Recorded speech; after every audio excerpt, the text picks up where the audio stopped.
वंदे मातरम। कर्मचारी साथियों, विशेषकर ऐसे साथी जो नवनियुक्त कार्मिक हैं, उनके लिए कुछ महत्वपूर्ण अपडेट मैं आज साझा कर रहा हूँ। पे मैनेजर पे नवनियुक्त कार्मिक की डाटा फीडिंग किस तरीके से करेंगे और उनका जो पहला पेमेंट है वो किस तरीके से बनाना है, किसकी कटौती कितनी करनी है, वो सारी जानकारी मैं इस वीडियो में दूंगा। तो आइए शुरू करते हैं। सबसे पहले आपको डीडीओ लॉगिन में जाने के बाद में आपको जो मास्टर में जाकर के एम्प्लॉय डिटेल्स जाना है और इसमें किसी भी एम्प्लॉय को सेलेक्ट नहीं करके आपको सबसे पहले सर्विस कैटेगरी सेलेक्ट करनी है। जो कार्मिक, जैसे टीचर की बात करें तो सब ऑर्डिनेट सेलेक्ट कर लें और ये सेलेक्ट करने के कुछ सेकंड के बाद में आपके सामने एक अलग से विंडो खुल जाएगी या एक अलग से बॉक्स आएगा जिसमें आपको एम्प्लॉय की जो आईडी आपने बनाई है वो आपको एंटर करनी है। आईडी आप पहले बना लें क्योंकि ये आईडी बनाने के बाद ही काम होगा। तो यहाँ से जैसे आईडी एंटर करने के बाद में फैच डाटा पे आपको क्लिक करना है। तो सबसे पहले आप जो भी आईडी कार्मिक की बनाई है वो एंटर करें, उसके बाद में फैच डाटा पे क्लिक करेंगे तो SIPF पोर्टल से जो भी डिटेल्स है वो सारी यहाँ शो हो जाएगी, जिसमें फिर आपको सब कैटेगरी में प्रोबेशन करना है। नाम ऑटोमेटिक आ जाएगा। हिंदी में आपको नाम है वो टाइप करना है, तो हिंदी में जो भी फॉन्ट है उसके अनुसार आप हिंदी में उसको नाम को टाइप कर लें। नाम हिंदी में होने के बाद में आपको मेल फीमेल जो भी है वो सेलेक्ट करना है। उसके बाद में ग्रुप नेम सेलेक्ट करना है, जिस ग्रुप में आप इनको लेना चाहते हैं या जो भी पद उनका सेंक्शन किस ग्रुप में है वो आप FMS पे चेक करके यहाँ से ले लें। यहाँ से आपको पद सेलेक्ट करना है, जैसे अध्यापक है तो अध्यापक करना है। फादर नेम आ जाएगा, एम्प्लॉय आईडी ऑटोमेटिक आ जाएगी, डेट ऑफ रिटायरमेंट ऑटोमेटिक ले लेगा, डेट ऑफ बर्थ आ जाएगी, ब्लड ग्रुप सेलेक्ट करना है।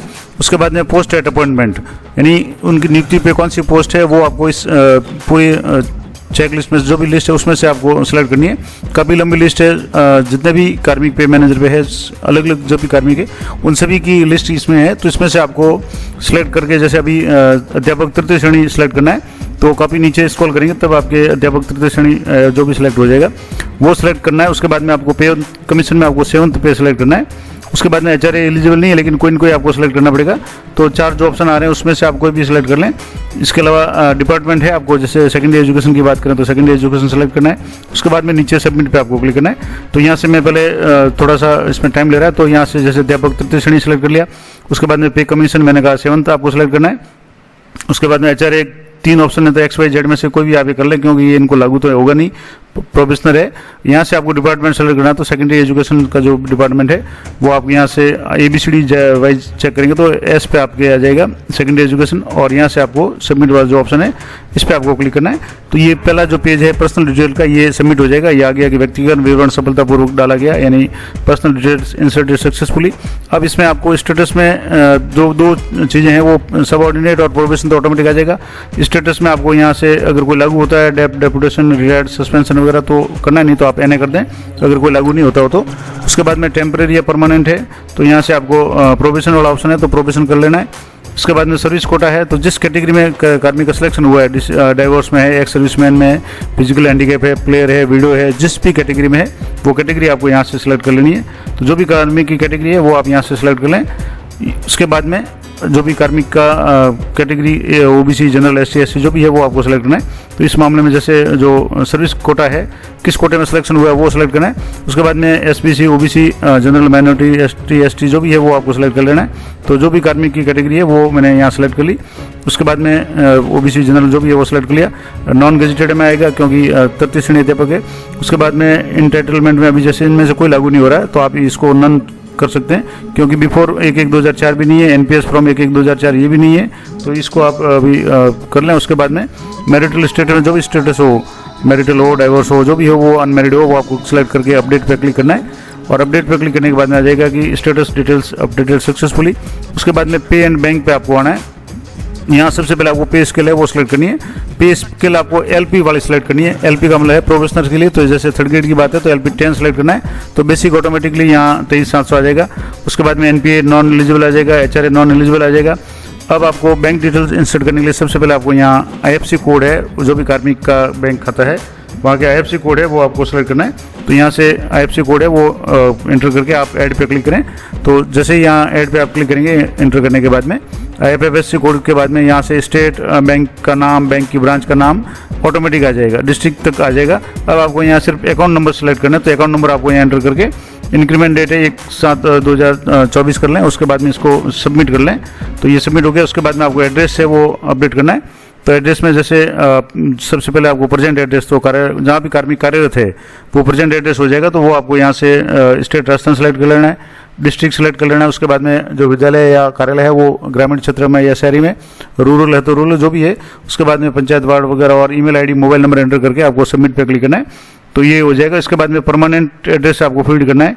अभी जैसे इसमें परमानेंट एड्रेस करो तो नीचे रीसेट का ऑप्शन आ रहा है, सबमिट करने आ रहा है, तो आप इसको एक बार रिफ्रेश करके कर लें तो ये हो जाएगा।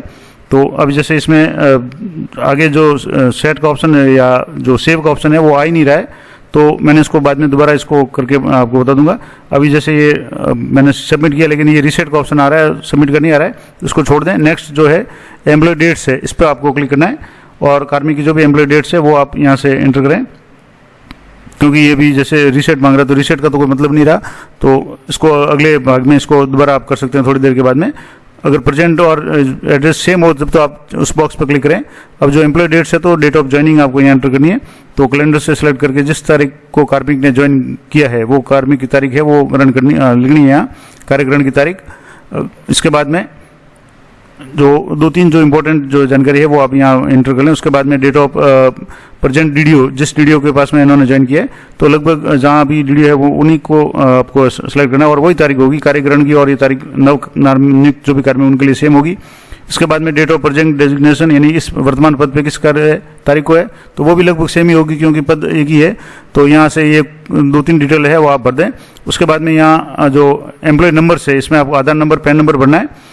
इसके अलावा जीपीएफ नंबर अभी जैसे ये मांग रहा है उसके बिना सेव नहीं होगा, तो इसको आप ब्लैंक या 0 लिख दें या एम्प्लॉय आईडी यहाँ लिख दें। उसके बाद में अपडेट हो जाएंगे, मैंने पूरा वीडियो बना दिया है। लेकिन फिक्सेशन टाइप भी आपको सेलेक्ट करना है, तो यहाँ डायरेक्ट रिक्रूटमेंट करके आप सबमिट पर क्लिक करेंगे तो ये कर्मचारी का जो विवरण है वो सफलतापूर्वक है, वो सबमिट हो गया। अब उसके बाद में आपको फैमिली डिटेल्स एंटर करनी है, तो जैसे फादर का नाम आ गया, डेट ऑफ बर्थ आ गई और रिलेशन आ गया। इसी तरह से मदर का नाम है तो मदर का नाम है, रिलेशन है, डेट ऑफ बर्थ है, वो सिलेक्ट करके सबमिट पर क्लिक करना है। अगर भाई या पति पत्नी जो भी है तो वो आप सिलेक्ट कर लें। इसके बाद में स्कीम्स है, तो आपको जैसे ग्रुप इंश्योरेंस के लिए या कोई भी 1-2 है उस पर आप करें। अभी जैसे इनका ऐसा ही तो कटेगा नहीं, तो ग्रुप इंश्योरेंस करके इनमें से फादर मदर या भाई वाइफ हस्बैंड जो भी है उनको सेलेक्ट करने के बाद में फैमिली मेंबर्स आप पहले सेलेक्ट करेंगे या एंटर करेंगे, उसके बाद ही ये नाम यहाँ शो होंगे। तो फैमिली डिटेल्स पूरी आप एंटर कर लें, तो यहाँ से फिर उस मेंबर्स को आप सेलेक्ट करके उसको परसेंटेज दे दें, जैसे 100% दे दिया। उसके बाद में अगर एसआई का करना चाहें तो कर सकते हैं, लेकिन अभी जैसे एसआई की कटौती हो नहीं रही है तो जो भी ग्रुप इंश्योरेंस की कटौती है वो आप कर लें। उसके बाद में इमेज है, तो इमेज में आपको 3 इमेज अपलोड करनी पड़ेगी। कार्मिक का फोटो है, सिग्नेचर और थंब इंप्रेशन यानी अंगूठे का निशान, ये तीनों फोटो है। जैसे साइन है वो 50 KB तक 20 KB तक, इमेज और थंब अंगूठे का निशान 50 KB तक करना है। लेकिन ये बार बार आपको कहेगा कि 50 KB, एक में इंग्लिश बताएगा कि image should not be more than 50 KB, और इस तरीके से दोनों अलग अलग आ रहे हैं। तो एक बार आप इसको कम ज़्यादा करके देख लें, और एक साथ तीनों नहीं होंगे तो आपको एक एक करना है, क्योंकि मैंने तीनों एक साथ अपलोड करके फिर एंटर कोड किया और सबमिट किया तो नहीं हो रहा था। तो पहले फोटो अपलोड कर लें, उसके बाद साइन कर लें, एक एक स्टेप में एक एक है वो अपलोड कर लें। तो जैसे फोटो कर लिया, साइन कर लिया, उसके बाद में तीसरे में मैंने थंब इंप्रेशन है वो सिलेक्ट किया था, तो यहाँ से थंब इंप्रेशन है वो भी आपको सिलेक्ट कर लेना है। इस तरीके से ये जो भी इमेज है, फोटो, कार्मिक का साइन और अंगूठे का निशान, ये तीनों आप जो भी है वो अपलोड कर लें। उसके बाद में कॉर्पोरेट डिटेल्स अभी आप करना चाहे तो करें, नहीं तो ये हितकारी निधि के लिए है। तो जब भी हितकारी निधि की कटौती होगी उस समय आप एंटर कर सकते हैं, अभी नहीं करेंगे तो भी चलेगा, और अगर कर दें तो और अच्छा है। हितकारी निधि के जो भी नंबर दूसरे कार्मिक को देख करके आप भर सकते हैं। ये तो हो गया जो भी डिटेल्स। उसके बाद में आप जो एम्प्लॉय की जो डिटेल्स है, रिपोर्ट है, वो आप डाउनलोड करके चेक कर लें। उससे पहले आपको बैंक अकाउंट वेरिफिकेशन करना है, तो आप जैसे ऑथराइजेशन हो जाने के बाद में बैंक अकाउंट वेरिफिकेशन पे जाएंगे और यहाँ चेक बॉक्स पर क्लिक करेंगे और बैंक डिटेल्स एक बार देख लें। तो ये आ गया कि वेरीफाई भी हो गया और अब नो डाटा आ रहा है, इसका मतलब वेरीफाई हो गया। बैंक डिटेल्स अपडेट करना जरूरी है, क्योंकि बैंक डिटेल अपडेट नहीं होगी तो आगे का जो भी प्रोसेस है वो नहीं हो पाएगा, यानी सैलरी नहीं बन पाएगी। तो एक बार बैंक डिटेल जरूर अपडेट कर लें। उसके बाद आपको जो काम करना है कि वो एक बार आप रिपोर्ट है वो उसको डाउनलोड कर लें। तो एम्प्लॉय डिटेल्स में जाकर के एम्प्लॉय मास्टर डिटेल में जाएंगे, यहाँ से आप ग्रुप सेलेक्ट करना है जिसमें कार्मिक को रखा है। उसके बाद में इस लिस्ट में से आपको कार्मिक को सिलेक्ट करना है। तो जैसे मैंने कार्मिक को यहाँ से सिलेक्ट कर लिया, उसके बाद में शो रिपोर्ट पर क्लिक करेंगे तो आपके सामने कार्मिक की जो भी डिटेल्स है वो सारी रिपोर्ट है वो डाउनलोड हो जाएगी। उस रिपोर्ट में आपको जा करके चेक कर लेना है कि जो भी डिटेल्स है वो सारी सही है नहीं है। उसके बाद में आपको पे डिटेल में जाना है। और इसके लिए आपको एम्प्लॉय पे डिटेल में जाने के लिए डीडीओ के मोबाइल पे ओटीपी आएगा, उस ओटीपी को एंटर करके वेरीफाई करके आपको यहाँ से जो भी कार्मिक है ग्रुप को सिलेक्ट करके कार्मिक को सिलेक्ट करना है। अब यहाँ सिर्फ आपको बेसिक शो होगा, तो आपकी जो डिडक्शन करनी है नवनियुक्त कार्मिक के वो कैसे करेंगे, तो वहाँ से डिडक्शन पे आपको क्लिक करके इनके दो तरह की जो डिडक्शन होगी, एक तो होगी जीपीएफ 2004 की और एक आरजीएसएस की। तो दोनों आप यहाँ से सिलेक्ट कर लें। जीपीएफ 2000 जैसे आरपी में आप करना चाहें, आरजीएसएस करना चाहें तो आरजीएसएस को सिलेक्ट करके आप इसको अमाउंट कर लें। और इसका जो अमाउंट है वो जैसे जो नवनियुक्त कार्मिक है उनके लिए अभी जैसे मैंने इसमें भरना था जीपीएफ का 1100, लेकिन इसका भर दिया तो उसको मैं एडिट कर दूंगा। दूसरा जो है वो आपको जीपीएफ 2004 सेलेक्ट करना है। यहाँ से जीपी यानी एबीसीडी से आप सेलेक्ट करेंगे तो जीपीएफ 2004 जो 294 वाला जो पे एड है वो उसको आपको सेलेक्ट करना है।